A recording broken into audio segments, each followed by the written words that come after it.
नमस्कार दोस्तों, मैं हलेश कुमार स्वागत करता हूं आपके अपने YouTube चैनल एकलव्य ई पाठशाला में। दोस्तों, आज का यह वीडियो भारतीय संविधान के महत्वपूर्ण अनुच्छेद, जिन अनुच्छेदों से पूर्व की परीक्षाओं में प्रश्न पूछे गए हैं, प्लीज़ आप इस वीडियो को अंत तक जरूर देखिए। सबसे पहला अनुच्छेद है अनुच्छेद 1, जिसमें है संघ का नाम और राज्य क्षेत्र। इसका अर्थ यह है कि भारतीय संविधान का अनुच्छेद 1, जिसमें भारत का नाम भारत अर्थात इंडिया के रूप में उल्लेखित है। साथ ही आपको याद रखना है कि यहाँ पर संघ शब्द का उल्लेख है, यूनियन शब्द का उल्लेख है भारतीय संविधान में, फेडरेशन शब्द का उल्लेख नहीं है। अगला अनुच्छेद है अनुच्छेद 3, जिसमें है नए राज्यों का निर्माण और वर्तमान राज्यों के क्षेत्रों, सीमा और नामों में परिवर्तन। अर्थात भारत का संसद को अनुच्छेद 3 यह अधिकार प्रदान करता है कि वह 2 या 2 से अधिक राज्यों को मिलाकर एक नए राज्य का निर्माण कर सकता है, किसी भी राज्य की सीमाओं को घटा सकता है, बढ़ा सकता है और उनके नामों में परिवर्तन कर सकता है। और ये सभी अधिकार का प्रयोग अनुच्छेद 3 के अंतर्गत भारतीय संसद करते हैं। अगला अनुच्छेद है वो है अनुच्छेद 5, जिसमें है संविधान के प्रारंभ में नागरिकता।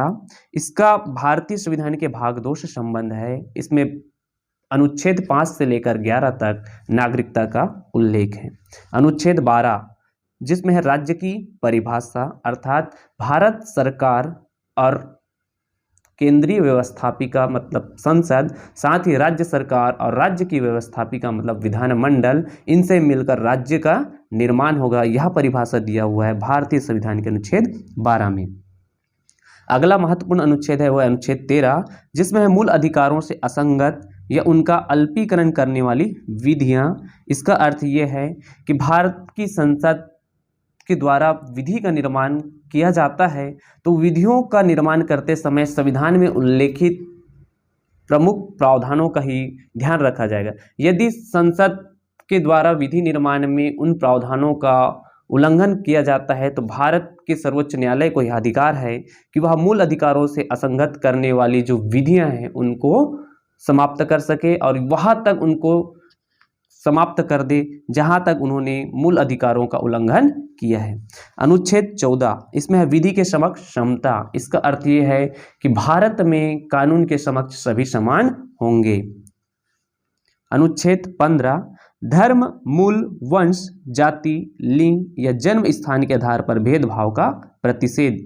किसी भी भारतीय नागरिक के साथ किसी भी रूप में उनके साथ भेदभाव नहीं किया जाएगा। इसका अर्थ यह है कि सार्वजनिक कुएं हैं, सार्वजनिक स्थान हैं, पर्यटक स्थल है, इन जगहों पर इनसे भेदभाव से सुरक्षा प्रदान करेगा और यह करता है भारतीय संविधान का अनुच्छेद 15।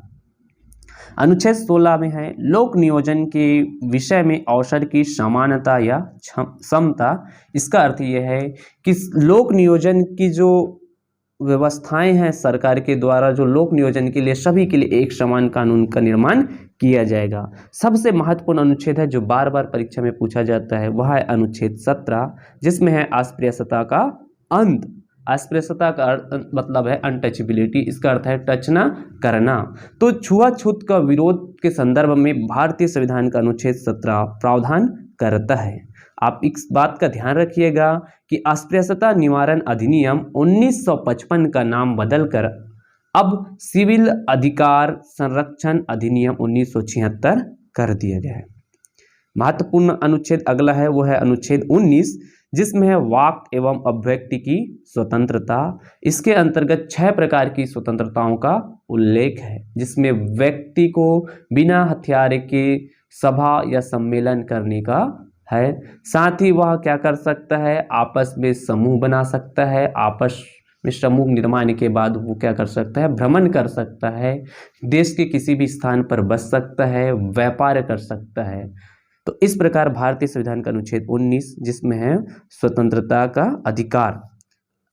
अगला अनुच्छेद है वह है 20, अपराध के लिए दोष सिद्धि के संबंध में संरक्षण। अर्थात इसका मतलब यह है कि जब तक किसी व्यक्ति के ऊपर न्यायालय में मुकदमा दर्ज कर उनके ऊपर दोष सिद्ध न हो जाए, तब तक उसको अपराधी घोषित नहीं किया जाएगा। इससे रक्षा करता है भारतीय संविधान का अनुच्छेद 20। महत्वपूर्ण अनुच्छेद है अनुच्छेद 21, जिसमें प्राण एवं दैहिक स्वतंत्रता का अधिकार। इसे जीवन का भी अधिकार कहते हैं। इसके अंतर्गत आपको स्वच्छ पानी, स्वच्छ भोजन अच्छा वातावरण में रहना, यहाँ तक नींद का भी अधिकार भारतीय संविधान के अनुच्छेद 21 में सम्मिलित है। बार बार जो परीक्षाओं में पूछे जाने वाला अनुच्छेद है वो है अनुच्छेद 21 का, जिसमें है शिक्षा का अधिकार। पर यहाँ पर आप ध्यान रखिएगा, शिक्षा का अधिकार का अर्थ है कि अनिवार्य एवं निःशुल्क शिक्षा का अधिकार, जिसका अर्थ होता है प्रारंभिक शिक्षा, जो 6 से लेकर 14 वर्ष तक की बालक बालिकाओं के लिए प्रावधान किया गया है। इसे 46वें संविधान संशोधन 2002 के द्वारा जोड़ा गया। अगला जो महत्वपूर्ण अनुच्छेद है वो है अनुच्छेद 23, जिसमें शोषण के विरुद्ध अधिकार, जिसका मतलब ये है कि मानवीय व्यापार का प्रतिबंधन किया जाएगा। साथ ही अनुच्छेद 24, जिसमें है कारखानों में बाल श्रम आदि का निषेध। इसका अर्थ ये है कि 14 वर्ष से कम उम्र की बालक बालिका किसी भी कारखाने, फैक्ट्री इत्यादि स्थानों पर कार्य नहीं करेंगे जहां पर उनकी जान को जोखिम होगा। अनुच्छेद 25, अंतःकरण की और धर्म को अबाध रूप से मानने, आचरण और प्रसार करने की स्वतंत्रता। इसका अर्थ ये है कि आप किसी भी धर्म को मान सकते हैं और उस धर्म के अनुरूप आचरण कर सकते हैं, साथ ही उस धर्म का प्रचार प्रसार भी कर सकते हैं। अगला जो महत्वपूर्ण अनुच्छेद है अनुच्छेद 30, जिसमें शिक्षण संस्थानों की स्थापना और प्रशासन करने का अल्पसंख्यक वर्गों का अधिकार। यहाँ पर आप ध्यान रखिए, अल्पसंख्यक का अर्थ है कि जिसकी संख्या कम है। तो भारत में हिंदू को छोड़कर बाकी सारे धर्म के मानने वाले लोग अल्पसंख्यक की श्रेणी में आते हैं। अगला महत्वपूर्ण अनुच्छेद है अनुच्छेद 32, संवैधानिक उपचारों का अधिकार। यह एक मौलिक अधिकार भी है और मौलिक अधिकारों को जारी करने का एक माध्यम।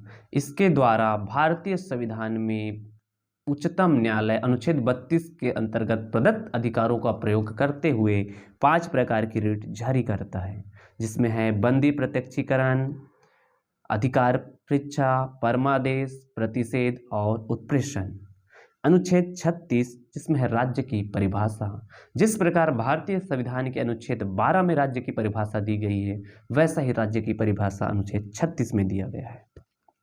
अगला महत्वपूर्ण अनुच्छेद है अनुच्छेद 40, जिसमें है पंचायती राज की व्यवस्था। अनुच्छेद 44, जिसमें है नागरिकों के लिए एक समान नागरिक संहिता के लिए निर्देश। इसका तात्पर्य ये है कि भारत में सभी धर्म के मानने वालों का अपना विवाह, तलाक आदि के संदर्भ में अलग अलग कानून है, अलग अलग विधियां हैं। अगर भारत में एक समान सिविल संहिता लागू कर दिया जाता है अनुच्छेद 44 के अंतर्गत, तो यह सभी प्रकार के जो कानूनों में विभेद है वह एक बराबर हो जाएंगे।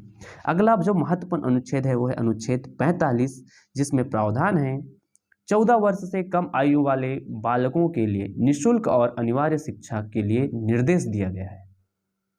अनुच्छेद 50, जिसे परीक्षाओं में बार बार पूछा गया है, इसमें है कि कार्यपालिका से न्यायपालिका के पृथक्करण का निर्देश का प्रावधान है। अगला महत्वपूर्ण अनुच्छेद है अनुच्छेद 51, अंतर्राष्ट्रीय शांति और सुरक्षा की अभिव्यक्ति के लिए निर्देश। अनुच्छेद 51 का मौलिक कर्तव्य, और यह भारतीय संविधान के भाग 4 का से संबंधित है। भारतीय संविधान के भाग 4 का में अनुच्छेद 51 का के अंतर्गत वर्तमान में 11 प्रकार के मूल कर्तव्यों का उल्लेख है। ध्यान रखिएगा कि भारतीय संविधान में मूल रूप से मूल कर्तव्य का उल्लेख नहीं था। इसे भारतीय संविधान में सरदार स्वर्ण सिंह समिति की सिफारिश पर 42वें संविधान संशोधन 1976 में जोड़ा गया। अगला जो महत्वपूर्ण अनुच्छेद है वो है अनुच्छेद 52, इसमें है भारत के राष्ट्रपति का पद। और अनुच्छेद 53, जिसमें है संघ की कार्यपालिका शक्ति राष्ट्रपति में निहित होगा। वहीं पर अनुच्छेद 58, राष्ट्रपति के निर्वाचन होने के लिए योग्यताएं। भारतीय संविधान में राष्ट्रपति को लेकर इन प्रमुख प्रावधानों से, इन प्रमुख अनुच्छेदों से बार बार प्रश्न पूछे जाते हैं। तो राष्ट्रपति पद की योग्यताओं का उल्लेख भारतीय संविधान के अनुच्छेद 58 में है, जिसपे यह प्रावधान है कि वह भारत का नागरिक हो, उसकी आयु 35 वर्ष पूर्ण हो, वो लोकसभा सदस्य बनने की योग्यता रखता हो और भारत में कहीं पर भी वो लाभ के पद पर न हो। अगला जो महत्वपूर्ण अनुच्छेद है जो राष्ट्रपति से जुड़ा हुआ है और इसे कई बार परीक्षाओं में पूछे गए हैं, वो है अनुच्छेद 61, जिस पर है राष्ट्रपति पर महाभियोग चलाने की प्रक्रिया। भारतीय संसद में संसद के किसी भी सदन में राष्ट्रपति के ऊपर महाभियोग की प्रक्रिया प्रारंभ किया जा सकता है। यदि एक सदन में यह प्रक्रिया लाया जाता है तो दूसरा सदन उसकी जांच करता है और जांच करने के बाद सुनवाई प्रारंभ करने के 14 दिवस के पूर्व राष्ट्रपति को सूचना दिया जाता है। अगला जो महत्वपूर्ण अनुच्छेद है वो है अनुच्छेद 63, जिसमें है भारत के राष्ट्रपति का पद का उल्लेख। अनुच्छेद 72, इसमें है दंड को क्षमा, निलंबन, परिहार या लघुकरण की राष्ट्रपति की शक्ति। सबसे जो महत्वपूर्ण अनुच्छेद की बात करें तो अनुच्छेद 72 जो राष्ट्रपति से जुड़ा हुआ है वह है राष्ट्रपति के द्वारा दंड प्राप्त को क्षमा करने की शक्ति, जिसमें राष्ट्रपति किसी सजा या व्यक्ति के हित में निर्णय लेते हुए उसकी दंड की अवधि को कम कर सकता है, उसकी दंड की प्रकृति को बदल सकता है, यहाँ तक मृत्यु दंड को भी क्षमा कर सकता है। ध्यान रखिएगा विशेष तथ्य पर कि स्वयं इसी शक्ति का प्रयोग भी राष्ट्रपति के साथ साथ राज्यपाल के द्वारा भी किया जाता है, पर राज्यपाल मृत्युदंड को क्षमा नहीं कर सकता, राष्ट्रपति मृत्युदंड को क्षमा करता है। अगला जो महत्वपूर्ण अनुच्छेद है वह है अनुच्छेद 74। राष्ट्रपति की सहायता और सलाह देने के लिए एक मंत्रिपरिषद होगा और उस मंत्रिपरिषद का प्रमुख प्रधानमंत्री होगा। अनुच्छेद 75 जो कि महत्वपूर्ण अनुच्छेद है, इसमें है कि राष्ट्रपति प्रधानमंत्री को नियुक्त करेगा और प्रधानमंत्री की सलाह पर अन्य मंत्रियों की भी नियुक्ति करेगा। अनुच्छेद 76 जिसमें है भारत का महान्यायवादी, जो भारत का प्रथम विधि अधिकारी भी कहलाता है। अगला जो महत्वपूर्ण अनुच्छेद है वह है अनुच्छेद 79 जिसमें है संसद की रचना। ध्यान रखिएगा संसद का गठन 3 तत्वों से मिलकर होता है, एक है लोकसभा, दूसरा है राज्यसभा और तीसरा है राष्ट्रपति। बार बार परीक्षाओं में इस प्रश्न को पूछे गए हैं। अनुच्छेद 108 जिसमें है दोनों सदनों की संयुक्त बैठक का प्रावधान। यहाँ पर आप याद रखिएगा कि जब संसद के सदन में गतिरोध प्रारंभ हो जाता है कि एक सदन दूसरे सदन के विधेयक पर असहमति जाहिर करता है तो राष्ट्रपति संयुक्त अधिवेशन बुलाता है और इसकी अध्यक्षता लोकसभा अध्यक्ष के द्वारा किया जाता है। अगला जो महत्वपूर्ण अनुच्छेद है वह है अनुच्छेद 110 जिसका संबंध है धन विधेयक। धन विधेयक कौन सा विधेयक धन विधेयक है, इसका निर्धारण लोकसभा अध्यक्ष के द्वारा किया जाता है। अगला जो महत्वपूर्ण अनुच्छेद है वो है अनुच्छेद 112 जिसमें है वार्षिक वित्तीय विवरण का उल्लेख।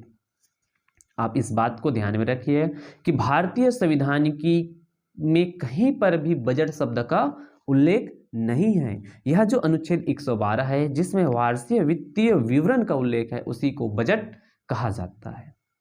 अनुच्छेद 123 और यह राष्ट्रपति से जुड़ा हुआ एक महत्वपूर्ण अनुच्छेद है जिससे पूर्व की परीक्षाओं में प्रश्न पूछे गए हैं। इसमें होता क्या है कि संसद के सत्र में ना होने पर राष्ट्रपति अध्यादेश जारी करता है और यह जो अध्यादेश जारी करता है वह संसद द्वारा बनाए गए विधेयक के रूप में मान्य होता है।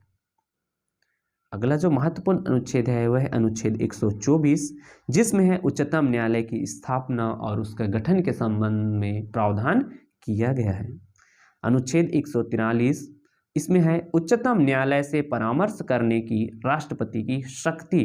राष्ट्रपति को जब कभी भी लगे तो वो उच्चतम न्यायालय से परामर्श करेगा, पर ध्यान रखिएगा कि राष्ट्रपति उच्चतम न्यायालय की परामर्श को मानने के लिए बाध्य नहीं है। अगला जो महत्वपूर्ण अनुच्छेद है वह है अनुच्छेद 148। इसमें है भारत का नियंत्रक महालेखा परीक्षक का उल्लेख। अब आता है राज्य की कार्यपालिका और व्यवस्थापिका से जुड़ा हुआ अनुच्छेद, वह है अनुच्छेद 155 जिसमें है राज्यपाल की नियुक्ति। भारत के संविधान में यह स्पष्ट उल्लेख है कि राज्यपाल की नियुक्ति राष्ट्रपति के द्वारा किया जाएगा। अनुच्छेद 156 इसमें है राज्यपाल की पदावधि अर्थात उनका कार्यकाल। तो राज्यपाल का सामान्यतः कार्यकाल 5 वर्ष होता है, मगर राष्ट्रपति के प्रसाद पर्यंत नियुक्ति पाने के कारण कभी भी राज्यपाल को उनके पद से हटाया जा सकता है। अनुच्छेद 156 जिसमें है राज्यपाल की योग्यता, और यह बहुत ही महत्वपूर्ण प्रश्न है परीक्षा के दृष्टिकोण से। क्यों? क्योंकि सामान्यतः हम राज्यपाल की योग्यताओं में बात करें तो हमें पढ़ने को मिलता है कि वह भारत का नागरिक हो, उसकी आयु 35 वर्ष हो। ध्यान रखिएगा कि भारतीय संविधान में राष्ट्रपति की योग्यताओं का उल्लेख तो कि राष्ट्रपति भारत का नागरिक हो और उसकी आयु 35 वर्ष पूर्ण हो, वह लोकसभा सदस्य बनने की योग्यता रखता हो, साथ ही लाभ के पद पर न हो, यह उल्लेखित है। वहीं पर राज्यपाल की पद की योग्यताएं के संदर्भ में भारतीय संविधान में केवल 2 ही योग्यताएं हैं। एक तो है वह भारत का नागरिक हो और दूसरा वह 35 वर्ष की आयु पूर्ण कर चुका हो। बाकी जितनी भी जो प्रावधान हैं वो सभी उनके संदर्भ में किए गए शर्तें हैं, उनकी योग्यता नहीं है। और यह प्रश्न कई बार अनेक एग्जामों में अनेक रूपों में पूछे गए हैं। अगला जो महत्वपूर्ण अनुच्छेद है वो है अनुच्छेद 161। इसमें है दंड को क्षमा, निलंबन, परिहार या लघुकरण करने की राज्यपाल की शक्ति। यहीं पे ध्यान रखिएगा कि राज्यपाल मृत्युदंड को क्षमा नहीं कर सकता, बाकी जो शक्ति का प्रयोग राष्ट्रपति करता है वही शक्ति का प्रयोग राज्यपाल करता है। अगला जो महत्वपूर्ण अनुच्छेद है वो है अनुच्छेद 163 जिसमें है राज्यपाल की सहायता और सलाह देने के लिए मंत्रिपरिषद होगा, इसका प्रावधान किया गया है। साथ ही उस मंत्रिपरिषद का प्रमुख कौन होगा? वो हो गए मुख्यमंत्री। अगला जो महत्वपूर्ण अनुच्छेद है वो है अनुच्छेद 169 जिसमें है राज्यों में विधान परिषदों का सृजन।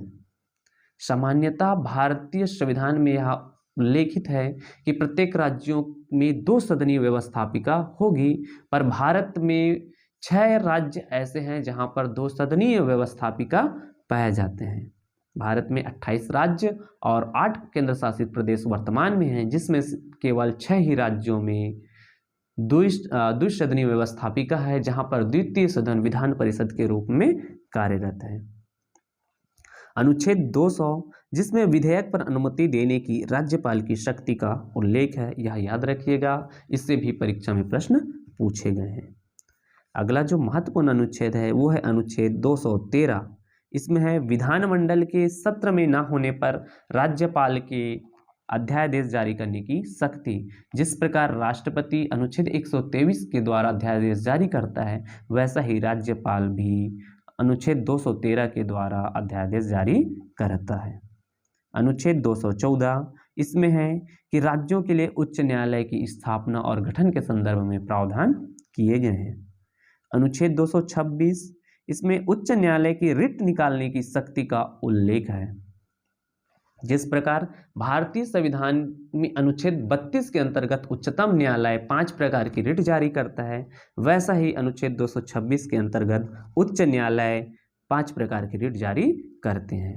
अनुच्छेद 249 जो है राज्य सूची के विषय के संबंध में राष्ट्रीय हित में कानून बनाने की संसद की शक्ति। और यहाँ ध्यान रखिएगा कि इस शक्ति का प्रयोग भारत की संसद की जो उच्च सदन है अर्थात राज्यसभा है, वह इस शक्ति का प्रयोग करता है।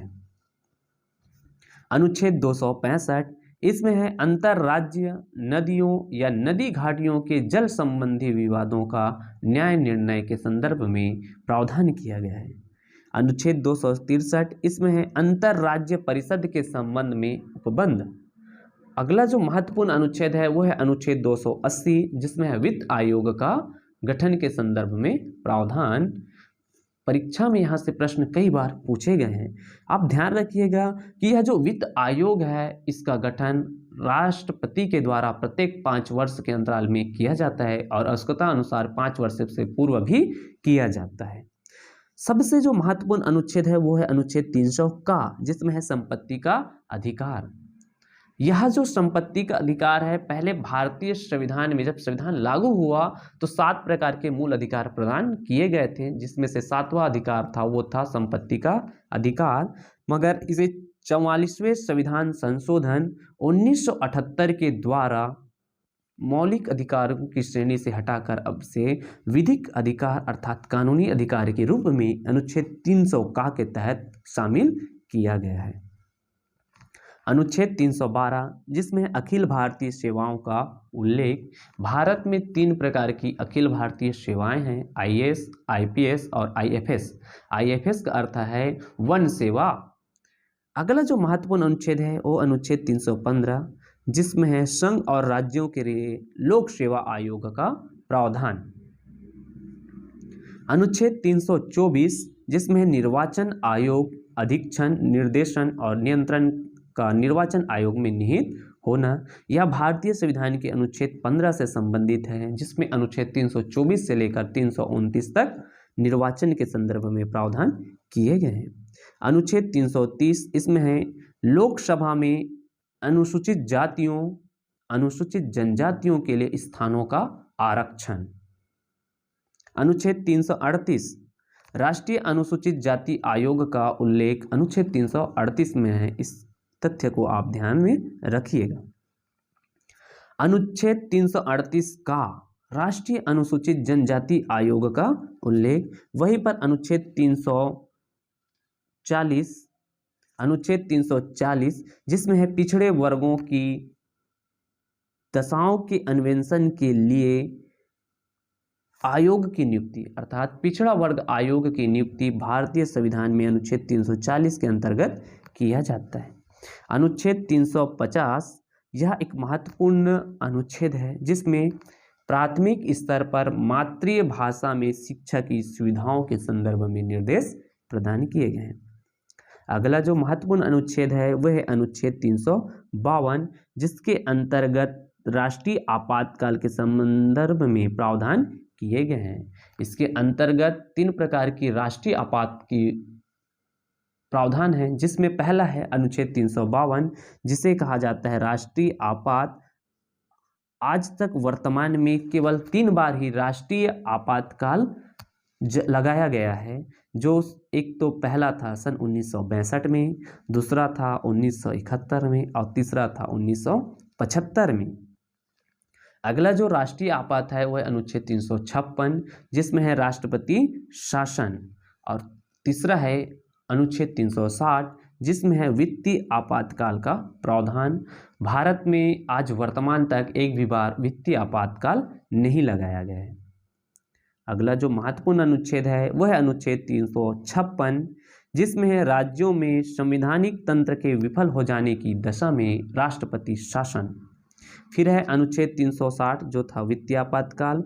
अब आते हैं जो महत्वपूर्ण अनुच्छेद है वह है अनुच्छेद 368 जिसमें है संविधान संशोधन का संशोधन करने की संसद की शक्ति, अर्थात भारतीय संविधान में संशोधन करने की जो संसद को शक्ति प्रदान किया गया है वो है अनुच्छेद 368। इसके अंतर्गत भारत की संसद 2 प्रकार से संविधान में संशोधन करते हैं, एक तो विशेष बहुमत और दूसरा विशेष बहुमत प्लस आधे से अधिक राज्यों की सहमति के आधार पर भारतीय संविधान में संशोधन करते हैं।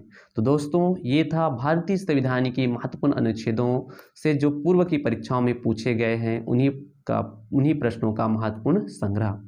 आप सभी ने यह वीडियो लास्ट तक देखा तो आप सभी का बहुत बहुत धन्यवाद।